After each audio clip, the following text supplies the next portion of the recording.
બે દિવસ પહેલા છે એ સોશિયલ મીડિયા ઉપર બેન લગાવવાના કારણે છે એ નેપાળની અંદર તખ્તા પલટ થઈ ગયો.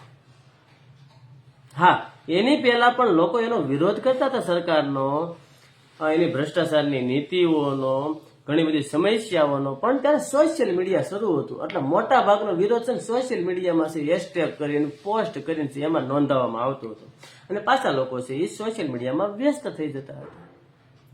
પણ આ કેપી ઓલી મૂર્ખાએ મોટા મોટી ભૂલ જ એ કરી, એને કોઈ સારો સલાહકાર નહીં હોય મારી જેવો, કે એનો કોઈ સારો ભાઈબંધ નહીં હોય કે એને કોઈક સલાહ દે કે એટલે આ સોશિયલ મીડિયાનો સમય છે, 21મી સદી છે, ત્યારે સોશિયલ મીડિયા ઉપર બેન ન લગાડાય. અત્યારે તો ઉલટાનો ડેટા સસ્તો કરી દેવાય.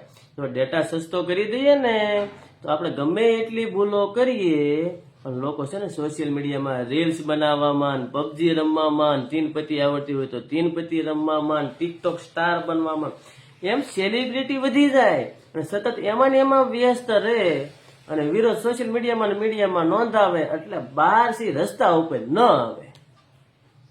પણ એને ભૂલ મોટા મોટી જ કરી કે સોશિયલ મીડિયા પર બેન લગાડ્યો અને પછી તો આ બધા થયા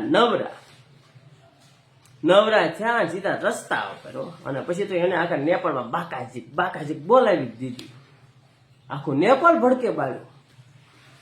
ખુદ કેપી ઓલીએ છે રાજીનામું આપીને દેશ છોડીને જતું રહેવું કીધું. બોલો, હારા સલાહકાર રાખો, હારા સલાહકાર.